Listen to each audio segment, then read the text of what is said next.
welcome everyone to already the 5th iX3 event, where already, as usual, we meet with 3 WSA winners to hear their stories about how insight has inspired them to act, to create impact, all through using digital technology. I would say that the key goals of iX3 events are: 1, to meet the founders and business leaders who are tirelessly striving to achieve UN Sustainable Development Goals and get inspired by their work and their insights. And 2, very much importantly as well, to understand that context that has led them to actually take action and create impact. And today I am honored to be joined by 3 WSA winners from government and citizen engagement category to talk about how their work is sustaining, enabling, preserving, and helping democracies to thrive in their own countries. All 3 very young democracies. And as somebody who was born in the Soviet occupation, I still remember standing in line for bread, or that, getting bananas was such a huge celebration at our home while I was a kid. I can say that I'm super grateful that I am living in Lithuania, which is a young, but I would say established democracy, where human rights are really well preserved, where we have digitization of government that is somewhat transparent and really trustworthy. But we know that that's not all the case around the globe with democracy, especially these days, because in some places, democracy has mutated from its original ideology.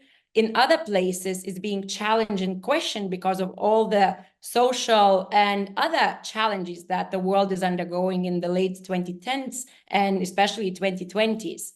So with 97 countries in the world actually heading to the election this year, it is very important to start talking and shining more light on democracy. And without further ado, I want to invite Ieva from Mano Seimas in Lithuanian, or my parliament in English, which represents weirdly the oldest democracy on today's event, Lithuania, that gained independence in 1992, to tell us more about your work and how do you contribute to democracy. Ieva, the floor is yours. Thank you, Odeta, and hello, everyone. So I represent an organization called Transparency International Lithuania, which is a non-for-profit, non-governmental organization.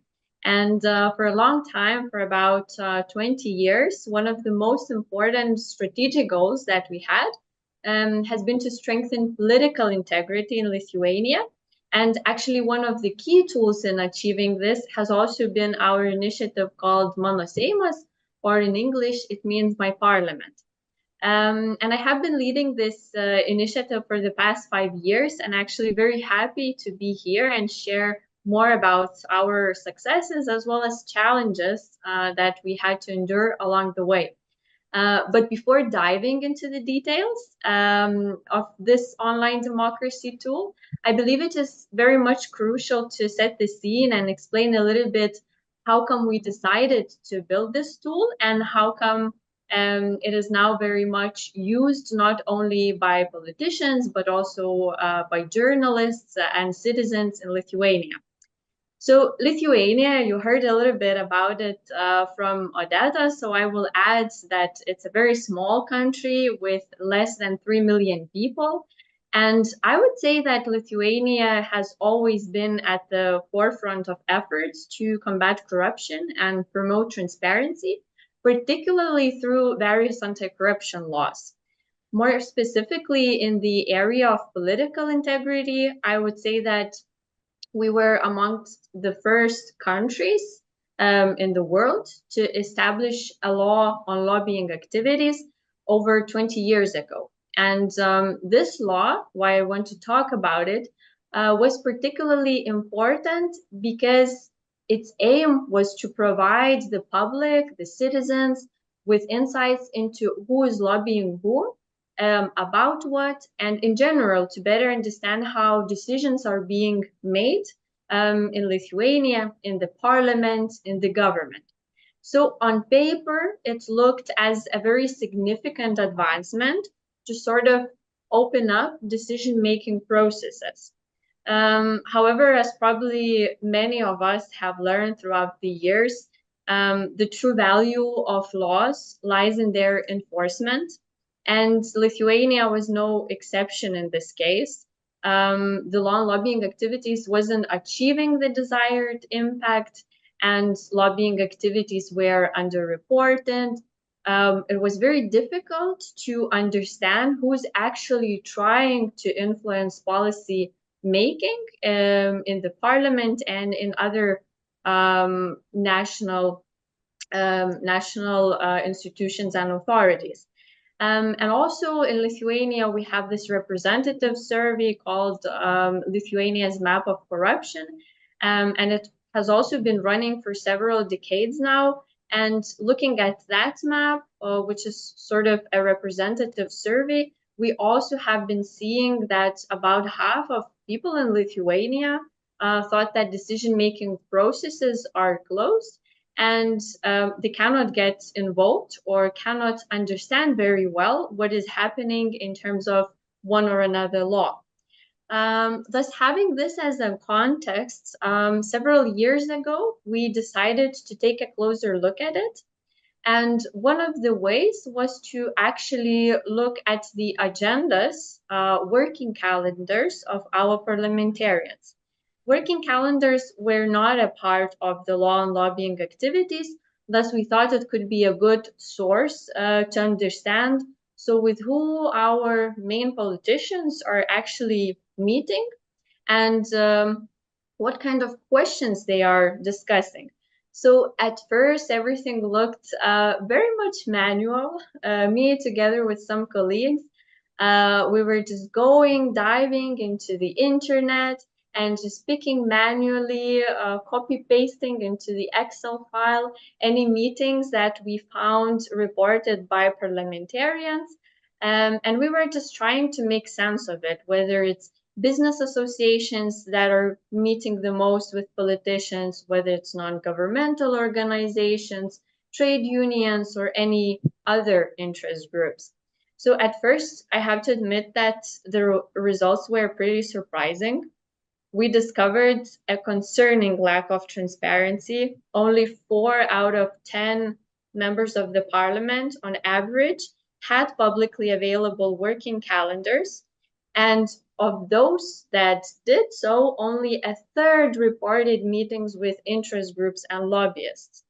And this actually raised several very important questions that we aimed to answer further.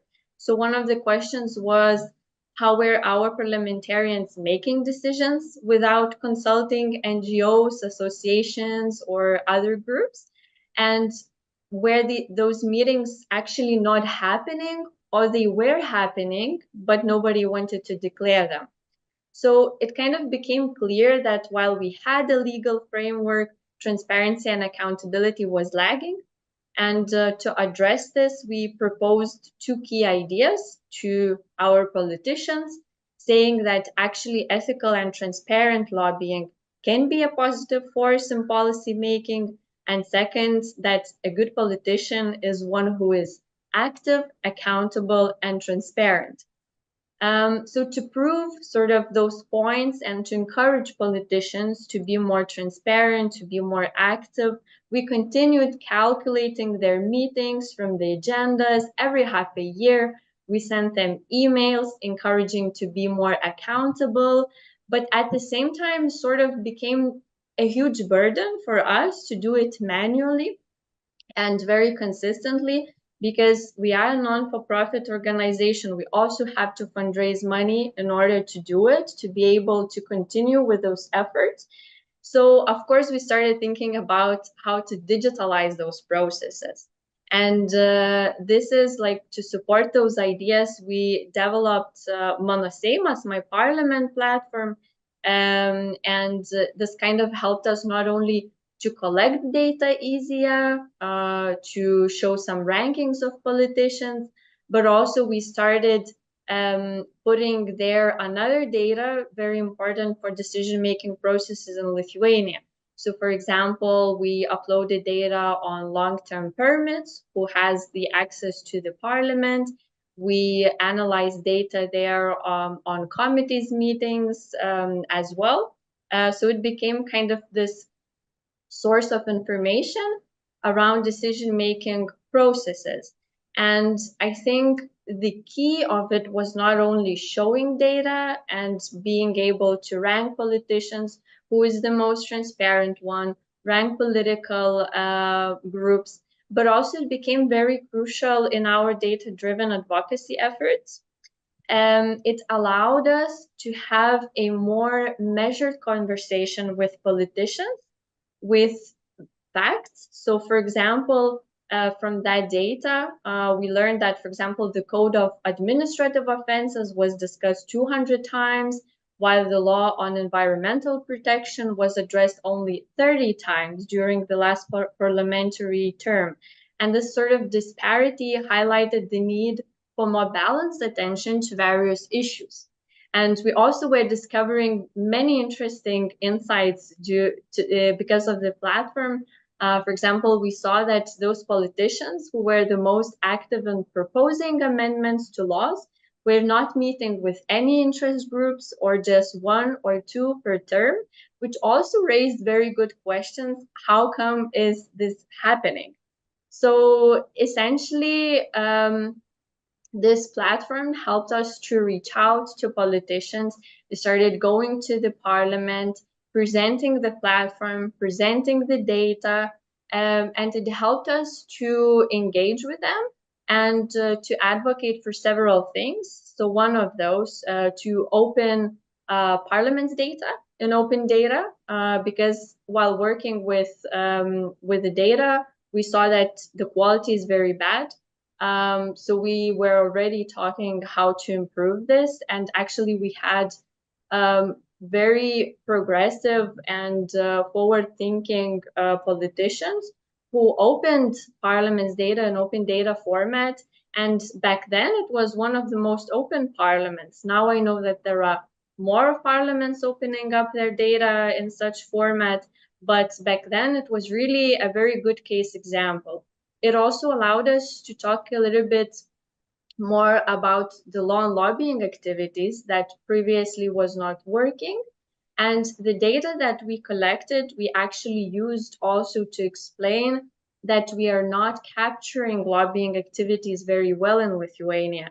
And a couple of years ago, our insights also supported the amendments to the law on lobbying activities. And now we have a very unique law. Both lobbyists and those being lobbied, for example, politicians, are required to report their activities.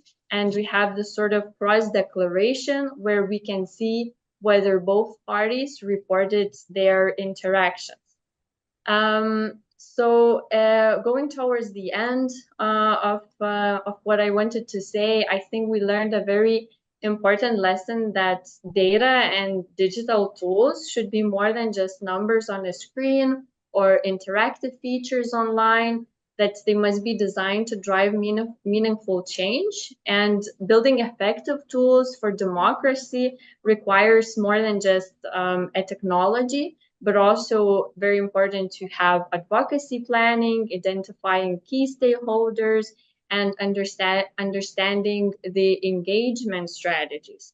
So I think that even, especially in today's age of artificial intelligence and digital innovations, there are several key critical questions that we should always be asking ourselves. Why do we need this technology? How can it help us to achieve the change that we seek? And is it actually truly the best tool for the job? And I think once we have this in mind, we can build really good tools. And just to end, and I'm sure they will have more time to talk about it, now other chapters from Transparency International in other countries, they are also developing similar platforms to enhance democracy and transparency. And if you are interested, maybe it's a platform is in your country, who knows, you can just Google Integrity Watch and find whether it's there. I really invite you to visit those, because they are also analyzing data not only on lobbying, but also asset declaration, interest declarations, public procurement, and it actually really helps to strengthen democracy in various countries. Thank you. I see that.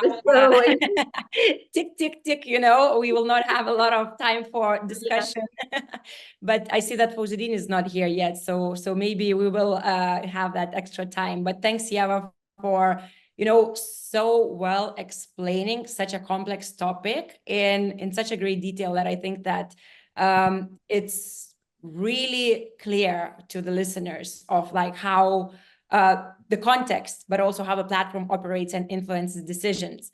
I would love to ask Gabriella to come on stage. Gabriella from South Africa, which is a bit younger democracy from 1994.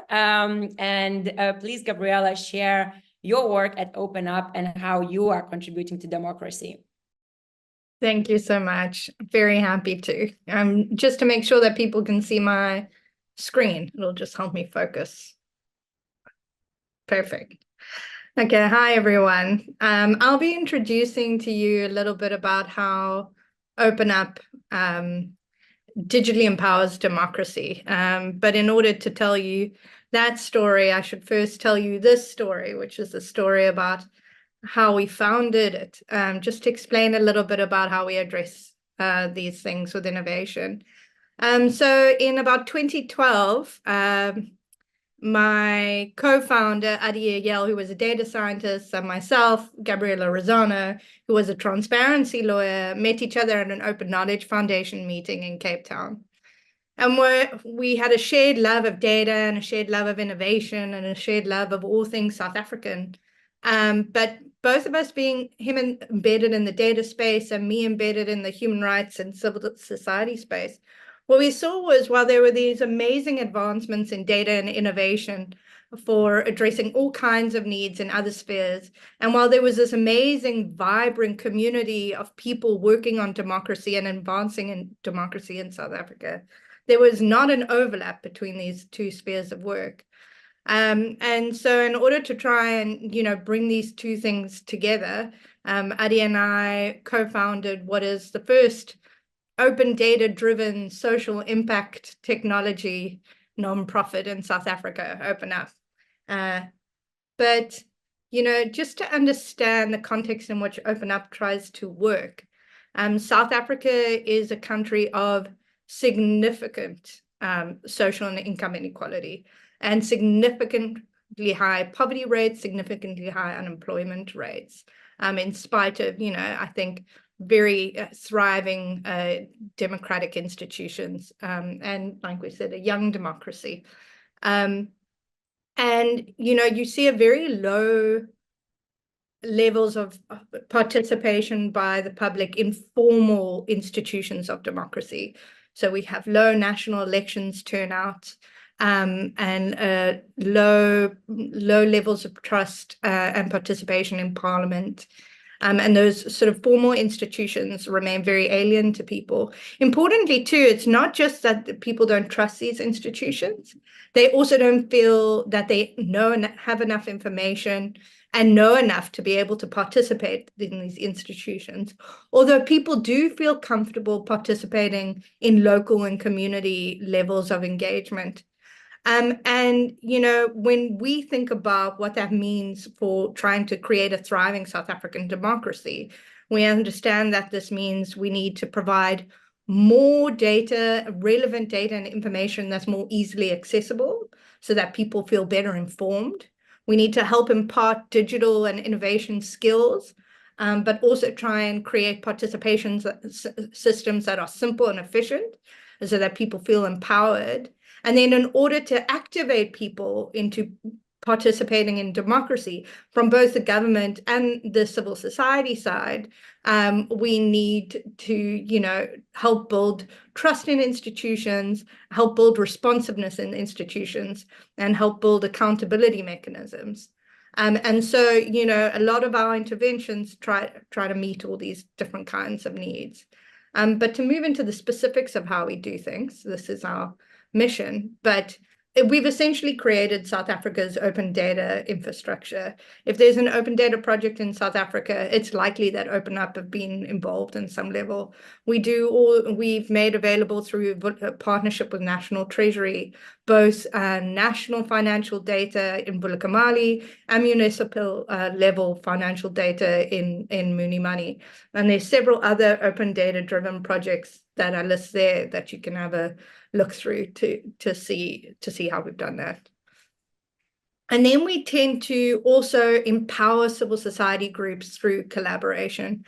This year, obviously, was a big election in South Africa, a great election in my feeling, because it was peaceful transition to a really interesting coalition government, which we all call the new, or the GNU, or the Government of National Unity.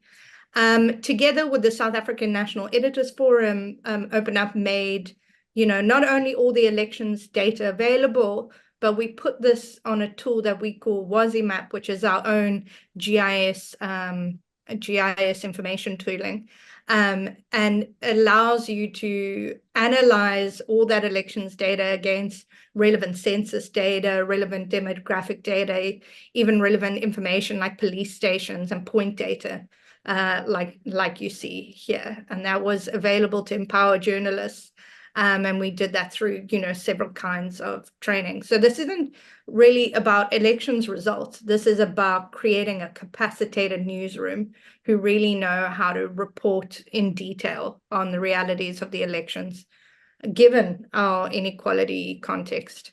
Another project we have been doing this year with Civicus is helping to co-create a financial and non-financial resource pool to empower sub-Saharan African digital democracy defenders. To do this, we've been, you know, creating the structure to help, you know, capacitate around 120 organizations within this ecosystem, which we should begin rolling out with them next year. So another thing that we do, in other words, is to provide data and innovation skills to people already active in the democracy field. A final project I thought I'd reflect on quickly is our own collaboration with Parliament. So all parliamentary information is made available through a civil society group called the Parliamentary Monitoring Group. And we've created the PMG's website with them, as well as their other website, People's Assembly, which tracks relevant parliamentary official information.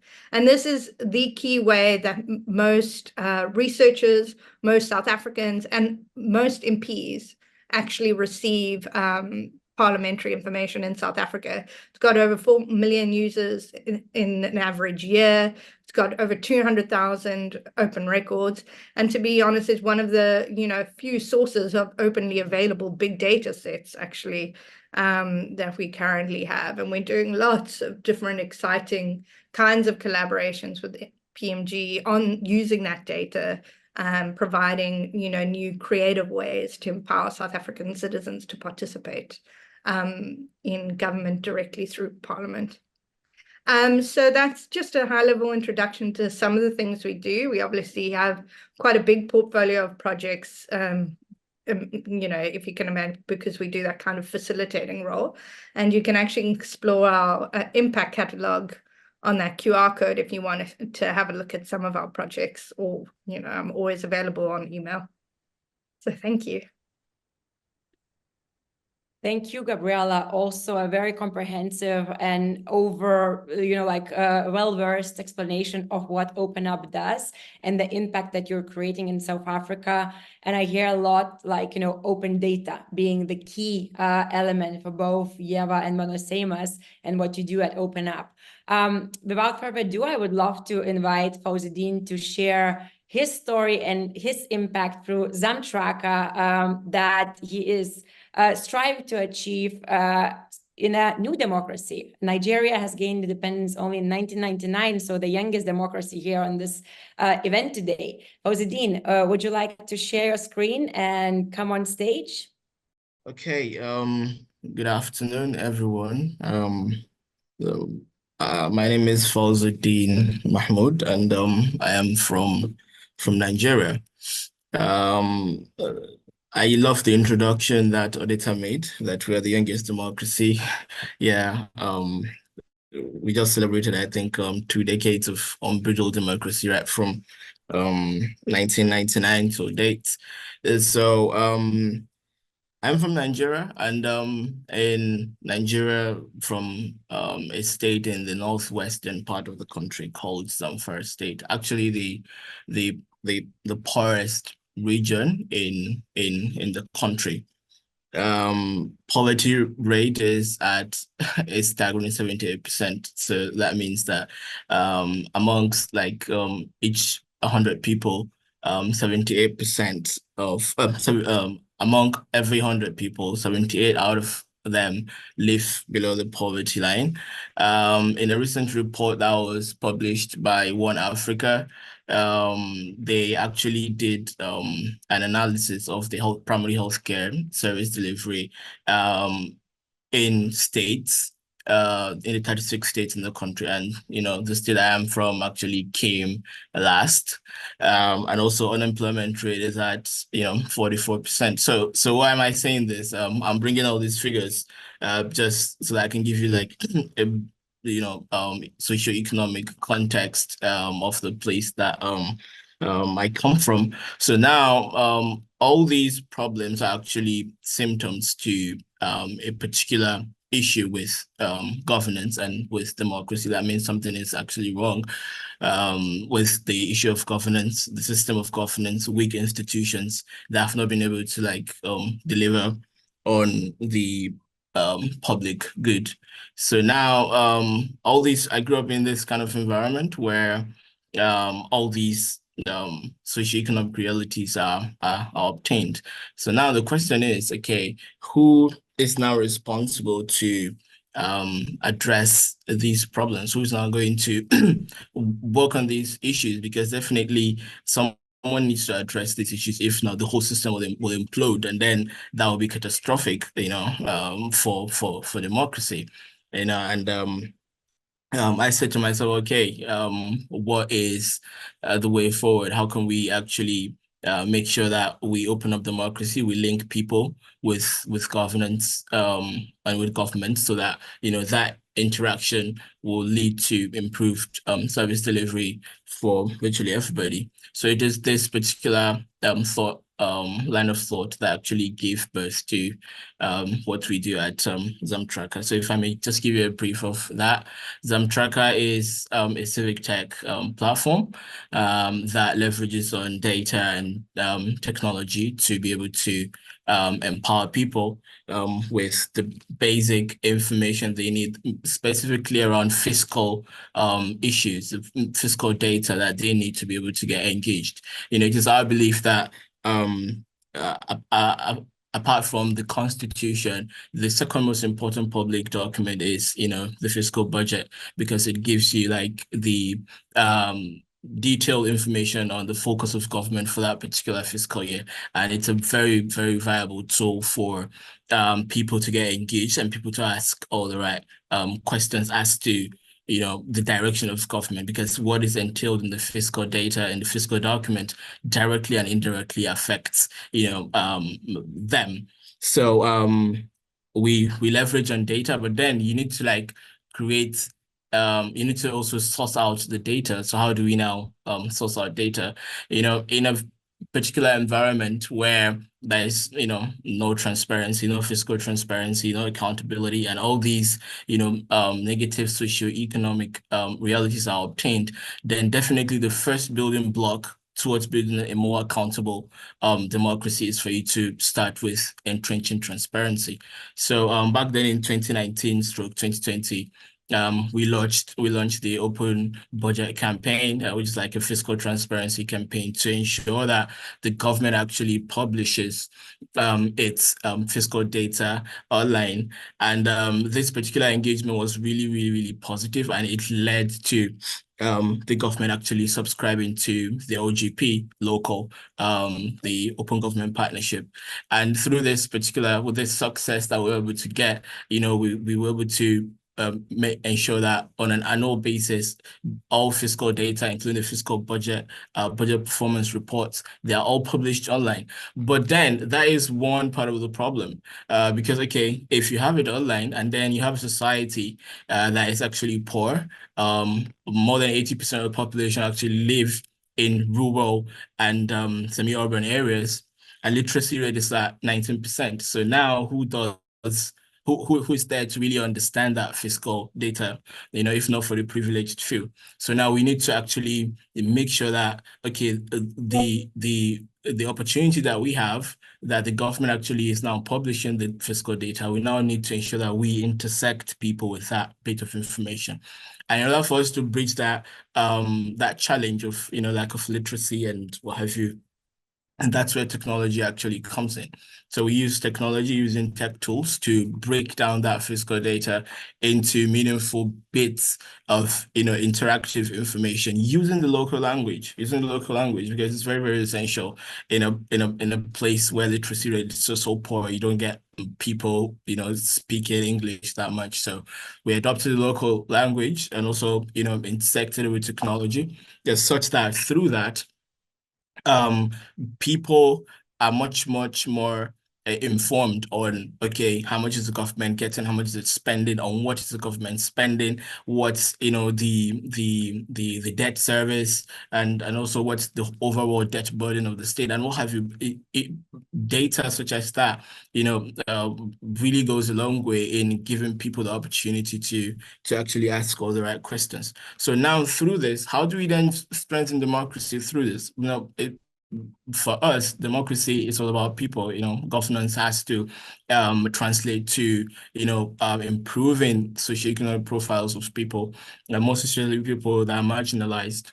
And that is why empowering people with these kind of critical data is very, very vital. So we do what we do so that we can intersect people with government. We can bridge that divide between people and government, and through that we are actually improving the virtues of democracy, which are transparency, accountability, and economic prosperity.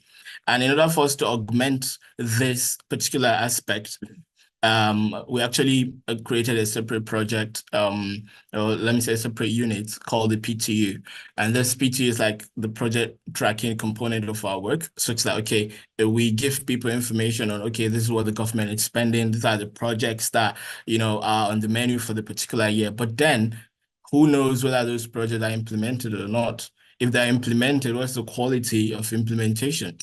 Are they abandoned? And then what about sustainability? Who then take care of the project, after, they're implemented? So now it is the work of this internal unit to, go in real time, go to the field, map out locations, locate those project sites, and also get critical data in terms of, project completion rates, the pace that the work is, currently been going, the quality of the work that's been done, and also to make analysis on, okay, is the amount that's been budgeted or that's been expended for this particular project commensurate with the quality of work that's on ground. There were instances where 200 million naira or thereabout, will be budgeted to build a particular school, a particular bridge. But when you go there and you see the quality of work, you wouldn't even think that 10 million naira is spent on that particular project. So all these, we report on them, we track, we monitor those projects,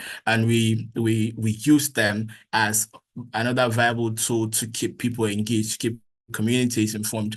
And wherever we go, wherever community that we go to track a particular project, we make sure that, we do an in-house sensitization with the community leadership, including the district heads, the local cleric, youth groups, representative of market women, representative of youth, representative of people with disability, so that we first inform them, okay, hey, this is what we are coming here to do. This is why it's important for you to actually engage with, the person who nominated this particular project, or you engage with the ministry directly to ensure that the project is done, or you are engaged in the nomination process in the first place. Most of the times people complain, the communities complain that, okay, people just come and start construction without the community even knowing, okay, this is what's to be constructed. And we believe that that's a very, very critical component, because you need to engage citizens first, know what they need in that particular community, because that will help them in actually owning up the project and ensuring its sustainability. So through these mechanisms, we're empowering people to get engaged with the government, and the more they get engaged, the more the institutions are much more responsive towards providing improved service delivery for all. And why we're so different, if I may say, is the fact that we focus on what happens at the subnational level, because we believe that democracy is local, government it's local, and the much more people at the grassroots level that you're able to empower to intersect with their local governments, the much more stronger the institutions are from the bottom up. So what really happens at the federal level, it's not really what concerns it, but what really happens at the subnational level, at the states level, that is where we are currently targeting. And it's a huge vacuum that we're filling, because we have a lot of big name organizations that they only focus on what happens, at the federal level. But if we go down to the state level, they have no presence, they're not empowering anybody, so we're here, we're there to like bridge this particular divide. So basically that is what ZamTracka is all about. And in the run-up to the 2023 general election, we just had a general election in 2023. And we launched Voter. So Voter is like this election monitoring tool and voter sensitization platform, where we empower voters with the right electoral data or information on how to be able to make informed decisions, and also to be able to track these projects, to track the votes in real time. So it's the first of its kind in the whole country, because it is providing a narrow focused approach to the issue of election monitoring at the states level. When you cover the whole country, you publish a report, there are critical data, critical information, critical events that are happening at the subnational level that are not being captured, and that is where we are currently focusing. Those critical information that's happening that don't get really elevated to the national level, that's what we're trying to amplify. So through these activities and projects, we were striving to improve democracy by empowering people, by engaging more people and intersecting them with their government. So I think I'm going to drop my screen for if anyone wants to really share their own insights, or if they want to get to know much more about what we do.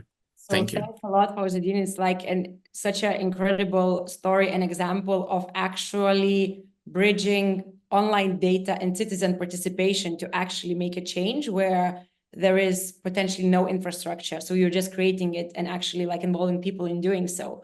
So I would invite everybody to actually switch on their cameras, Ieva, Gabriella, Fauzuddeen, for a brief 20-minute-ish discussion, because I think that, I heard a lot: poverty, literacy rate, corruption, open data, trailblazer politicians, transparency, and accountability have been mentioned quite a few times by all of you.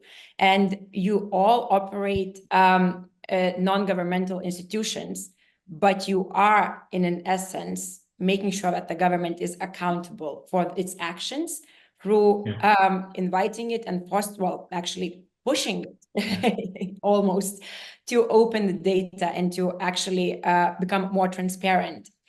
Can you share the biggest challenges and your specific government's, I don't know, like how does the government view you, like, you know, your efforts and your actions? Are they friendly and opening? Are they resistant? Can you share a bit of a light on that regard? And maybe Fauzuddeen, let's start with you, because you're the youngest democracy, so you probably get, like, you know, a different end of a stick here. Yeah. So thank you. I think it's a very interesting question. You know, when you're trying to disrupt the status quo, definitely you should plan for ripple effect. You know, a lot of things are bound to happen. Rejection. A lot of people will label you different kind of names. You know, and the government, you know, might even clamp down on what you do. And yeah, you know, we actually experienced that in the early days of our work, you know, not from the government directly, but from their own agents or from their own proponents.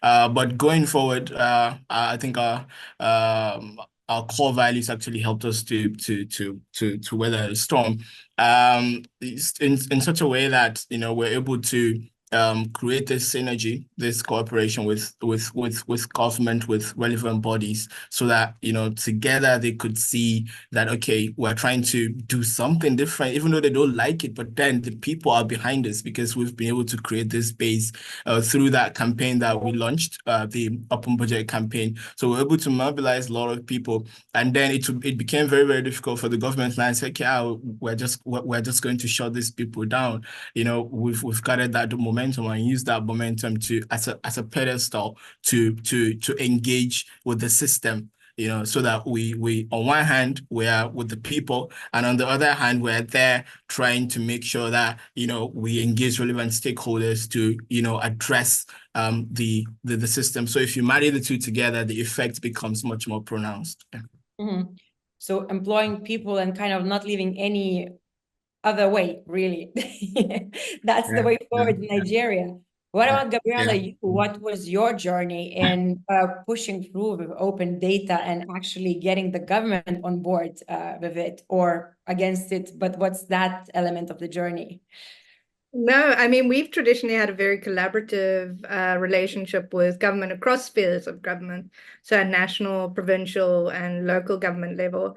And I think it's for a couple of reasons, one of them being we're quite agnostic, you know, and it's about delivering on a shared goal and making sure that those goals align, you know, and aligning incentives with partners is a very important strategic element of doing it. But, you know, our open budget portal at municipal and local government is a direct partnership actually funded for by national government. You know, and there are often different political incentives in play in making information transparent, you know, and sometimes being strategic in thinking about whose needs can be met in these processes is important. And I mean, I think about something like Muni Money, which is the municipal finance data portal, and that our API is accessed by some of the banks because the banks use it to do credit risking on municipalities and local government for financing. So, you know, there are direct incentives for municipalities to make the best information, you know, best quality information available, because otherwise, you know, they're just excluded from those kinds of systems as well. So, you know, it's sometimes a complicated dance, yeah, but often because we're a facilitator, it's often our partners who are, you know, at the forefront of the political contestations. And, you know, there's still in both civil society and government quite a lack of data and digital capacity, that these partners are always very open to collaborating just to meet that need. And that's where we come in. You mentioned incentives for institutions to kind of like also join and have these platforms. Do these incentives come from government direct, or it's more just the whole policy that is present in South Africa that now kind of like pushes through institutions, through incentive mechanisms to open data to join the digital transparency platforms? I mean, I'm going to give the lawyer's answer, which is it depends, you know, it really depends on the project. But yeah, you know, there are, so for instance, Mooney Money and Vulikamali very similarly have a part of the strategy for policy and creating policy incentives there. Those were both open government OGP projects. And that's been very useful as a kind of like incentive leverage, you know, to drive those projects. But, you know, sometimes like we've done a project with a local municipality on creating open business information. Because at the local level, surprisingly, I mean, it's something you wouldn't think was difficult to get access to, but like, you know, up-to-date, consolidated information about local businesses is very difficult for them to centralize and generate. I mean, it sounds ridiculous. It's a Yellow Pages problem. I don't know if you guys know back in the day, that's what the Yellow Pages was for. But in that situation, it's really interesting because the municipality is incentivized because we have a lot of policy frameworks around preferential procurement, you know, providing, you know, business to local, and the community is incentivized to participate in those data collection activities. It's actually a data collection project because they want to be visible, you know, as a producer for these services. Yeah, aligning incentives is a strategic, it's a systematic key component, right? Yeah. And then, Ieva, you mentioned trailblazer politicians that agree to open data from the parliamentary meetings and everything. Can you share a little bit about your journey towards the open data and actually your relationship with politicians and you're enforcing them to, you know, or like even, you know, facilitating new laws to be set? I think at the beginning, it was, of course, a little bit more difficult, as we've heard from also colleagues, mostly because the area that we chose to work with was lobbying. And lobbying in Lithuania for a long time has been considered as something negative. So when we released a first few rankings of politicians saying that whether they met with lobbyists or not, we were getting calls to the office saying, but I'm not meeting with lobbyists. It's something bad. I don't want to be portrayed like this. So the first thing that we actually had to do, talk a lot about lobbying actually being a good thing if you declare those meetings with lobbyists and if you are transparent about it. And through this sort of conversation, communication with politicians and parliamentarians, we found those transparency champions, if I can say like that, who agreed with our mindset. So we focused on them instead of focusing on those that were saying you are doing not a good analysis, that it's not working and so on. We focused on those that said, yeah, we agree with you. So we continued conversations. We went to political parties, political groups at the parliament. We were invited to present. And this is how we found basically one person who also had IT background, but was a politician. And he got the main idea and he made it happen, basically. So I think a lot of it was also up to being very consistent and going and talking with everyone, not saying that we're not going to talk to one political party or another one, just going and talking with them and finding those champions that support your idea and kind of move forward with it. Because once they do it, others sort of start following because it's somebody from their community, it's somebody from the parliament, from politicians and so on. And one more thing I think that is important to note, that we've been building my parliament, Mano Seimas, through maybe 2 terms of two parliamentary terms. So we were able to kind of compare those 2 terms, and we saw that actually new politicians that get elected for the first time in the parliament, they are actually more active and more open and more transparent. So this is also another thing that worked for us, working with those that are newly elected, because they are just more open to employ those sort of good governance, transparency practices.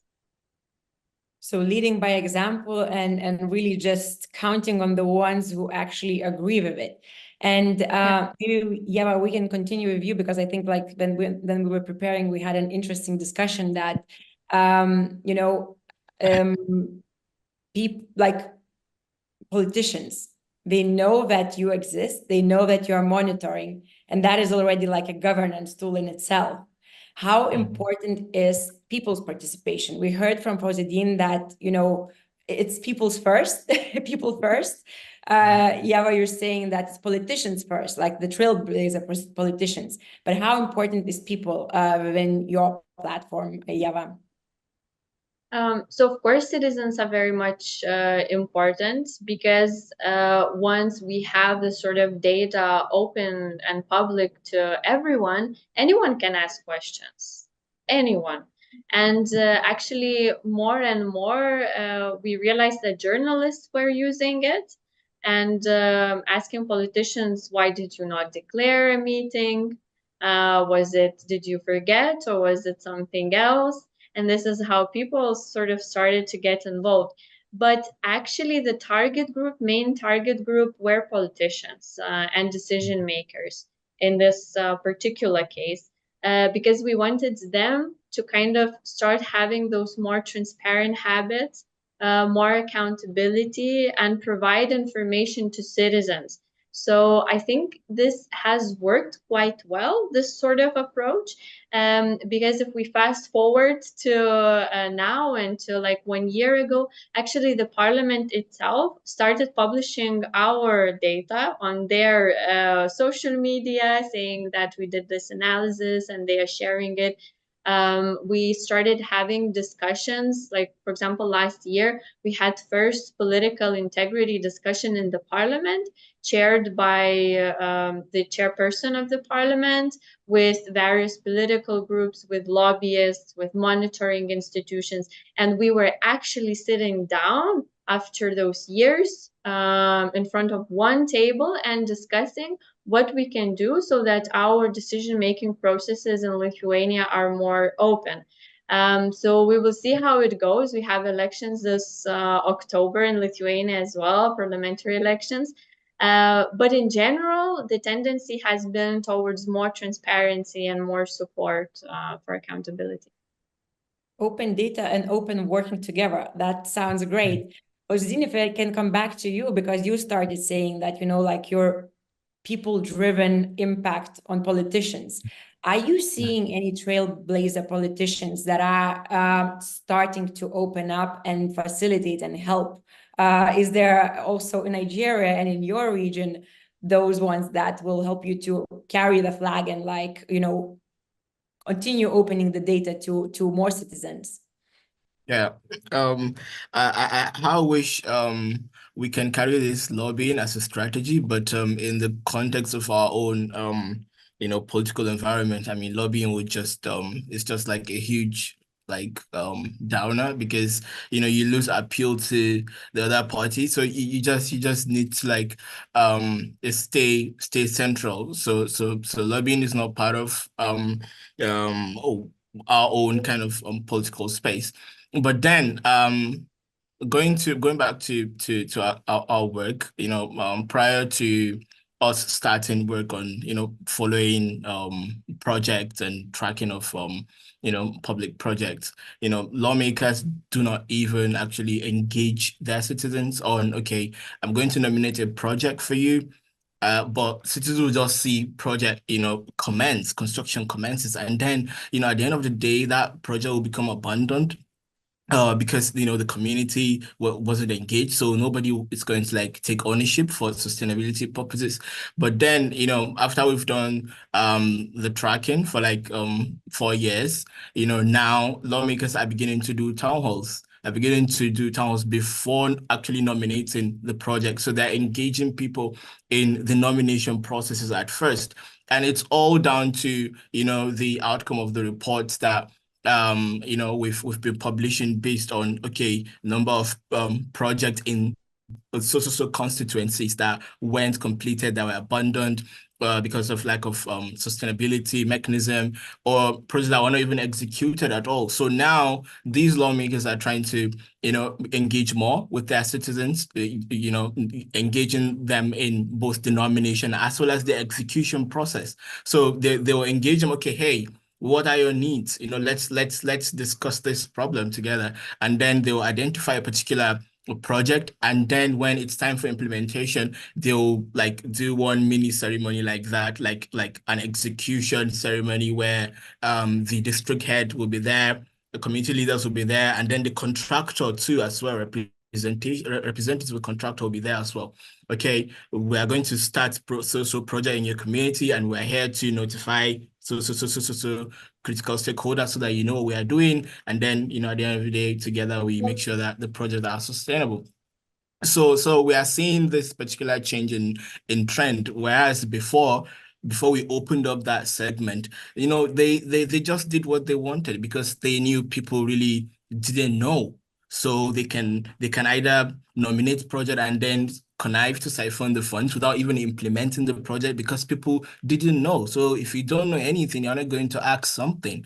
But when we started, now, people are talking about it. If projects are not even complete, are not even completed, if you see the kind of engagement that we have on our site and on social media, people using our own data that, hey, we're aware that 50% of funding has been released for, the implementation of these project. Our lawmaker is yet to commence. What's wrong with you? So all those kind of conversations are really, really, picking up. So I think going forward, if this trend is sustainable, we're definitely going to see, a new crop of lawmakers, coming up and, engaging more with their citizens and also supporting this. So what we intend to do in the long run is for us to create this, co-create this module that will guide nomination of constituency projects or capital projects by lawmakers in a particular year. So that model will be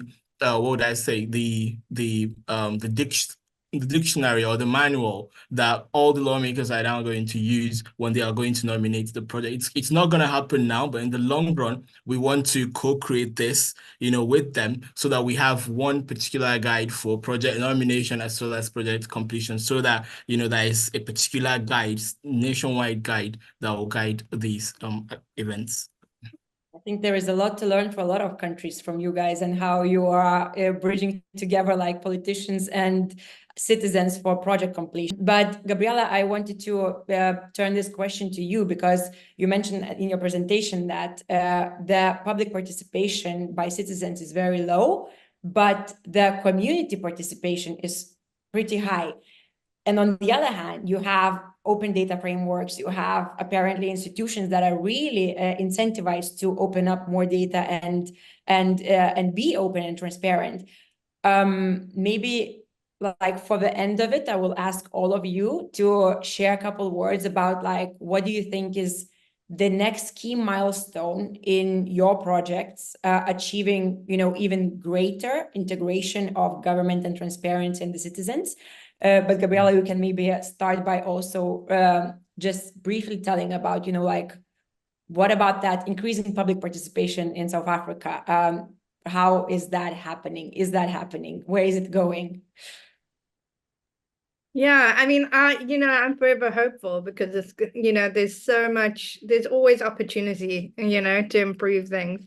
And, already we're about to launch a project because we, and lobbying, it's become a dirty word, but there are lots of ways that civil society, active members of communities can lobby their politicians very constructively for better conditions.